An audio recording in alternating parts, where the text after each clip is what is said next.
जय गुरु जी संगत जी। संगत जी, गुरु जी की कृपा, गुरु जी के आशीर्वाद से आज का जो सत्संग हम आपके साथ शेयर कर रहे हैं वो मधु आंटी का सत्संग है। ये बहुत प्यारा और ब्लेसिंगफुल सत्संग है। मेरी विनती है आप सभी गुरु परिवार से कि सत्संग को आप अंत तक सुने, ध्यान से सुने, पूरा सुने। सत्संग का मतलब होता है सत्य का संग, और सत्संग की प्राप्ति जब ही होती है जब गुरु कृपा होती है। और प्लीज़ संगत जी, आज का सत्संग बहुत ही प्यारा और ब्लेसिंगफुल है, तो बिल्कुल भी स्किप ना कीजिएगा। इसके अलावा अगर आप भी अपने सत्संग अनुभव शेयर करना चाहते हैं तो हिंदी में साफ राइटिंग में आप अपना सत्संग लिखकर हमारी जीमेल आईडी पर सेंड कर सकते हैं, ताकि आपके द्वारा सुनाए गए सत्संग से जो भी गुरुजी महाराज की नई जुड़ने वाली संगत होगी उन्हें गुरुजी के कल्याण, महिमा, अनुभव के बारे में ज़्यादा से ज़्यादा पता होगा। सत्संग आपको पसंद आए तो आप इसको लाइक कीजिए, चैनल को सब्सक्राइब कीजिए, वीडियो को ज़्यादा से ज़्यादा संगत में शेयर ज़रूर कर दीजिएगा और बेल आइकन दबाना बिल्कुल भी नहीं भूलिएगा। जब भी कोई लेटेस्ट सत्संग आएगा उसका नोटिफिकेशन आपके पास आएगा। तो चलिए संगत जी, चलते हैं गुरुजी महाराज के सत्संग की ओर। सत्संग शुरू करने से पहले करते हैं गुरुजी का मंत्र जाप। ओम नमः शिवाय, शिव जी सदा सहाय। ओम नमः शिवाय, गुरुजी सदा सहाय। जय गुरु जी संगत जी। संगत जी, सबसे पहले मैं गुरु जी महाराज के चरणों में कोटि कोटि नमन करती हूँ। सारी संगत जी को जय गुरु जी बोलती हूँ।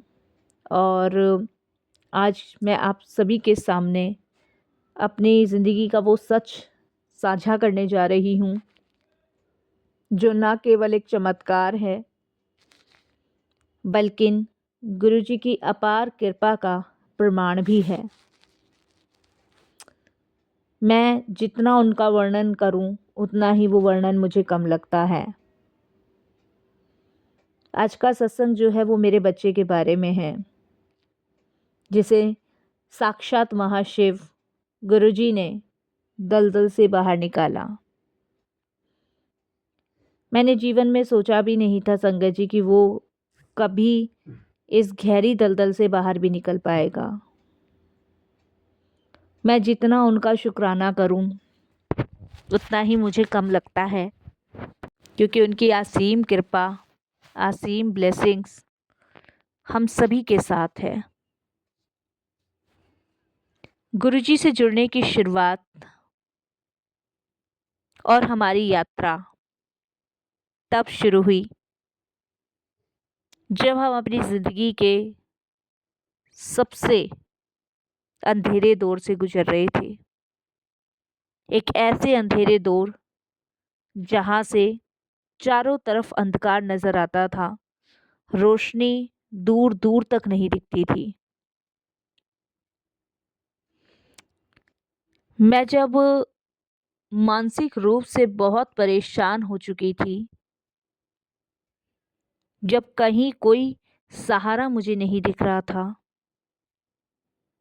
तब मुझे ऐसा लगता था कि अब शायद अगर हमें कोई बचा सकता है तो बस वो है भगवान और कोई नहीं। तब मेरे एक मित्र ने मुझे गुरुजी के बड़े मंदिर के बारे में बताया। पहली बार जब हम मंदिर गए तो मुझे बिल्कुल भी नहीं पता था कि गुरुजी कौन है, कौन नहीं है। लेकिन वहाँ की खुशबू और शांति ने मुझे अंदर तक हिला दिया था,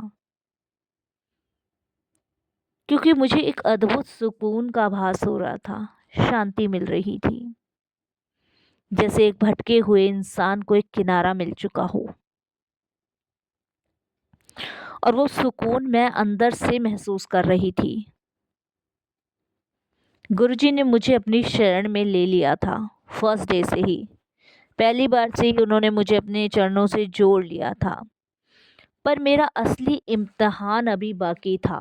कहते हैं ना संगत जी कि जब आप गुरुजी से जुड़ते हो तब आपकी परीक्षा शुरू होती है,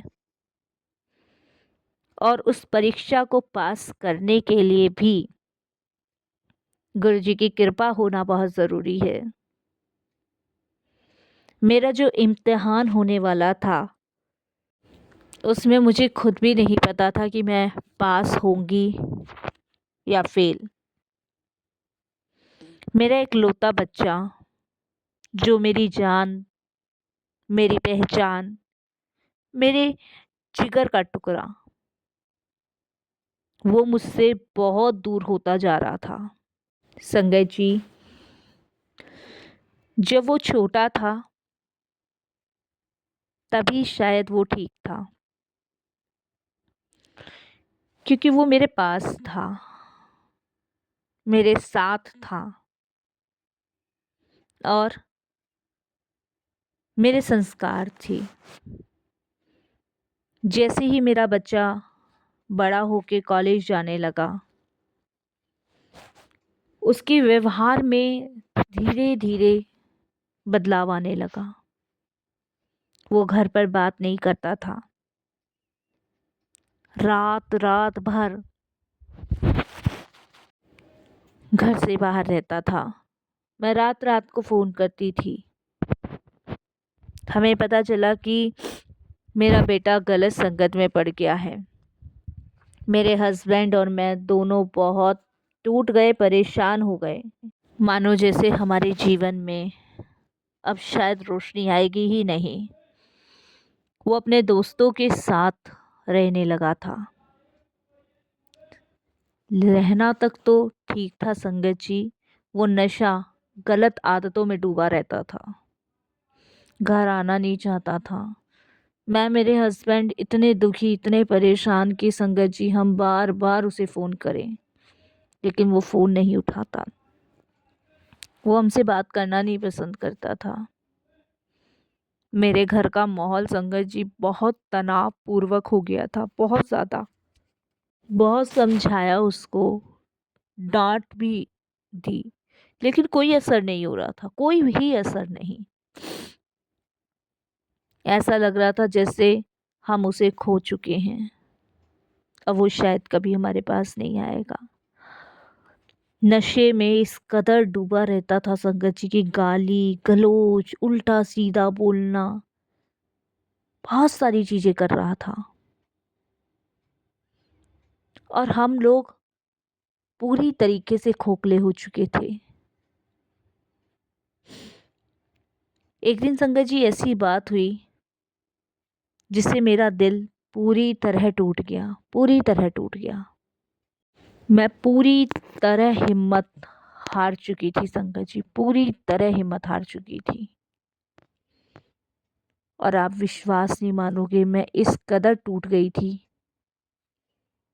कि मेरे सोचने समझने की क्षमता खत्म हो गई थी। उस दिन पहली बार मेरे को गुरुजी याद आए। मैं उसी बड़े मंदिर गई जहाँ मैं अपने दोस्त के साथ गई थी। मैंने गुरुजी के आगे अरदास लगाई कि गुरुजी मेरी मदद करो, मेरी मदद करो। मेरे जीवन की अनमोल चीज़ वो मेरे से दूर हो रही है। Guruji help me, please help me. आप सब जानते हो, आपसे कुछ नहीं छुपा, प्लीज़ मेरी मदद करो। और संगत जी, शायद वहीं से गुरुजी ने चमत्कार करना शुरू किया। वहीं से मेरा समय अच्छा शुरू हो गया। संगत जी, कहते हैं ना, जब इंसान पूरी तरह टूट जाता है ना, तब गुरुजी आपकी सुनते भी हैं और मदद भी करते हैं। मेरा बच्चा जो पूरी तरीके से टूट चुका था, बिखर चुका था, उसको पता नहीं कहाँ से रियलाइज़ हुआ कि संगत जी उसने मेरा फ़ोन उठा लिया। और फ़ोन उठा के उसने यही कहा कि मैं घर लौटना चाहता हूँ माँ, पर मैं आ नहीं पा रहा हूँ क्योंकि ये नशा मुझे आने ही नहीं दे रहा।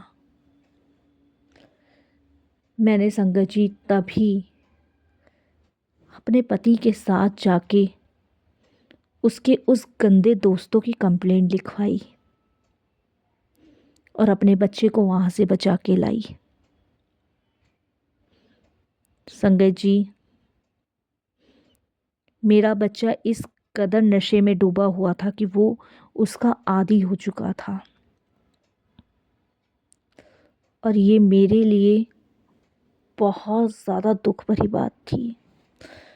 जिस बच्चे को कभी मैं दूध की बोतल दिया करती थी ना, आज उसको शराब पकड़ानी पड़ रही थी, क्योंकि डॉक्टर का कहना था कि अगर नशे से इसको ज़्यादा दूर रखा रहा तो ये पागल हो जाएगा। मेरे को अपने बच्चे को संगत जी नशा मुक्ति केंद्र भेजना पड़ा, क्योंकि डॉक्टर्स का कहना था कि इसे नशा मुक्ति केंद्र भेजना पड़ेगा, क्योंकि नशे का इस कदर प्रभाव उसके अंदर हो चुका था कि नशे के अलावा उसको कुछ भी नज़र नहीं आ रहा था, कुछ भी। संगत जी, इसी कारण मुझे अपने बच्चे को नशा मुक्ति केंद्र भेजना पड़ा, और ये मेरे लिए सबसे ज़्यादा दुख और परेशानी की बात थी। जिस बच्चे को मैं गोद में खिला रही थी उसको मुझे वहाँ छोड़ के आना पड़ा। लेकिन संगत जी, एक मन में खुशी ये भी थी कि गुरुजी हैं, अपने आप संभाल लेंगे, और गुरुजी ने संभाला भी। संगत जी, गुरुजी ने संभाला भी, जिसके लिए मैं गुरुजी का बहुत बहुत शुक्राना करती हूँ, अनंतम शुक्राना करती हूँ संगत जी। और यही कहती हूँ संगत जी कि जब आप टूट जाओ, बिखर जाओ, या बच्चे की तरफ से परेशान हो जाओ, तो गुरुजी का दरबार ही एक ऐसा दरबार है जहाँ से आप अपने बच्चे को निकाल सकते हो। गुरुजी ने मेरे बच्चे को सही राह दिखाई, उन्होंने उसे जीना सिखाया, सच्ची भक्ति सिखाई, जिसमें गुरुजी ने अहंकार, सेवा, स्वार्थ ना हो और पूर्ण रूप से समर्पण करना सिखाया। गुरुजी ने ये भी मेरे बच्चे को सिखाया कि कभी किसी से द्वेष भाव नहीं रखना। आज की इस भागदौड़ भरी जिंदगी में गुरुजी की शिक्षाएं हमें भीतर से शांत करती हैं और सही गलत का भेद समझाती हैं। अगर हम उनके बताए हुए मार्ग पर चले तो संगत जी, हर एक बच्चा भी गुरुजी के मार्ग पे ही चलेगा। हर एक बच्चा माता पिता का सम्मान करेगा, सच्चाई और ईमानदारी से जीवन जिएगा और ज़रूरतमंदों की सहायता करेगा। गुरुजी यही अपनी संगत से चाहते हैं। संगत जी, कर्मों को श्रेष्ठ बनाने का जीवन में एक ही उपाय है, सेवा, सिमरन, भक्ति, गुरु की आराधना। यही हमें श्रेष्ठ बना सकती है और बुरे कर्म के बंधनों से मुक्त कर सकती है। हमें हमेशा हमेशा एक चीज़ ध्यान रखती है कि जब भी हम थक जाएं तब हमें सिर्फ गुरुजी की शरण में जाना है। जीवन सादगी और निस्वार्थ से जीना है। गुरुजी ने कभी कोई प्रवचन तो नहीं दिए, लेकिन गुरुजी ने शब्द सुनने को ज़रूर कहा कि शब्द सुनो। शब्द में हर एक वो सार होता है ज़िंदगी का, जो हमें सही रास्ता दिखाता है, जीना सिखाता है और ये बताता है कि हमें कौन से मार्ग पे चलना है। इसीलिए हमें हमेशा सही रास्ता चुनना है, गलत दिशा में कभी भी नहीं जाना। मेरे जीवन में तो आए हुए इतने बड़े तूफान को गुरुजी ने ऐसे रोका संगत जी कि अगर सोचती हूँ ना कि अगर गुरुजी ना होते तो क्या होता, तो डर जाती हूँ। ये तो गुरुजी की मेहर है, उनकी कृपा है, उनकी ब्लेसिंग्स है जो आज मेरा बच्चा मेरे पास है। गुरुजी ने उसके सारे ऐब, सारी कमियां सब खत्म करवा दी। ये गुरुजी की मेहर है, ये गुरुजी की कृपा है। संगत जी, एक बात ध्यान रखिएगा, जब इंसान हर तरीके से हार जाता है ना, टूट जाता है, अपनी संतान की तरफ से, अपने जीवन की तरफ से, तब गुरुजी ज़रूर अपनी संगत को बचाने के लिए आते हैं, उसे जोड़ने के लिए आते हैं। बस आप विश्वास रखिए, भरोसा रखिए और यही कहिए कि गुरुजी, मैं आपकी संगत के रूप में हूँ और आपने मुझे चुना है, तो मेरे परिवार को मैं आपके चरणों में समर्पित कर रही हूँ। और फिर देखिए संगत जी, कैसे सारे कष्ट दूर होते, सारी कैसे विपदाएं दूर होती हैं। यही मैं सत्संग को विराम करती हूँ। ओम नमः शिवाय। शिव जी सदा सहाय। ओम नमः शिवाय। गुरु जी सदा सहाय। जय गुरु जी महाराज। शुक्राना गुरु जी।